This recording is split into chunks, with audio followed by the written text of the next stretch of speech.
অবহেলা সংসার গল্পের পার্ট। সিয়াম বলল, তোর কারণে আমাকে কলেজ থেকে বের করে দিয়েছিল, মনে আছে তোর? চৈতি বলল, আমার কারণে তোকে কলেজ থেকে বের করে দিয়েছে মানে? সবকিছু খুলে বল আমাকে প্লিজ। সিয়াম বলল, তুই রে অনেক নাটক করতে পারিস, এত তাড়াতাড়ি ভুলে গেলি সব? চৈতি বলল, প্লিজ সব বল। তখন সিয়াম বলতে লাগলো, আচ্ছা সত্যি করে বলতো, একটা মানুষ কি একটা মানুষকে পছন্দ করতে পারে না? একটা ছেলে কি একটা মেয়েকে ভালোবাসতে পারে না? তখন চৈতি বলল, হ্যাঁ অবশ্যই পারে।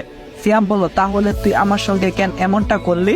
আমাকে পছন্দ হয়নি তোর, সেটা তুই আমাকে বলতে পারতি, তুই কেন স্যারকে বললি? তখন চৈতি বলল, মানে তুই সবসময় আমাকে ডিস্টার্ব করতি, আর আমি এটা পছন্দ করতাম না, এই কারণে আমি স্যারকে বলছিলাম যাতে তুই কখনো আমার পিছু না করিস।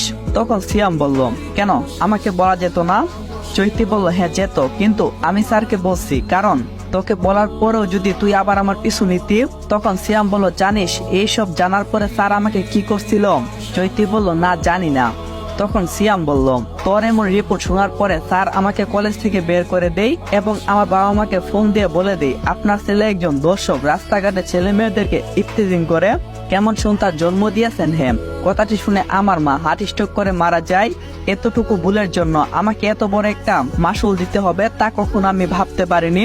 এখন সময় এসেছে প্রতিশোধ দেওয়ার, আমার হাত থেকে কেউ তোকে বাঁচাতে পারবে না। তখন চৈতি বলল, প্লিজ বোঝার চেষ্টা কর, আমি যদি জানতাম আমার এতটুকু কথাই এত কিছু হয়ে যাবে, বিশ্বাস কর আমি কিছুই বলতাম না, আমাকে ক্ষমা করে দে প্লিজ। সিয়াম হাসতে লাগলো আর বলল, এত সহজ না, আর এত সহজে তুই আমার হাত থেকে রক্ষা পাবি না। চৈতি বলল, কি করবা, মেরে ফেলবা আমাকে? সিয়াম বলল, দেখো কি করি আমি এখন, তুমি তো আমার আসল রূপ আদৌ দেখো নি, আমি আমার সেই রূপেই তোমাকে শেষ করে দেব। চৈতি বলল, মানে? তখন সিয়াম বলল, মানে তুমি আমাকে ইফতিজিং এর মামলায় দিছিলে না? স্যার তো বলছিল যে আমি নাকি তোমাকে ইফতিজিং করি, আর ইফতিজিং ওরা কি করে, মেয়েদের মুখে এসিড ছুঁড়ে মারে, আমি তাই করব যাতে মানুষ তোমাকে দেখে ভয় পায়, কোনো পুরুষ যদি তোমার এই চেহারা দেখে তোমার কাছে না আসে। চৈতি বলল, প্লিজ এমনটা করিও না, তোমার দুইটা পায়ে পড়ি। তখন সিয়াম বলল, আচ্ছা ঠিক আছে, আমি তোকে মারবো না, তুই আমার মাকে ফিরিয়ে এনে দে আমার কাছে। চৈতি বলল, এটা যদি সম্ভব হইতো তাহলে অবশ্যই নিয়ে আসতাম, বিশ্বাস করো। সিয়াম হাসতে লাগলো।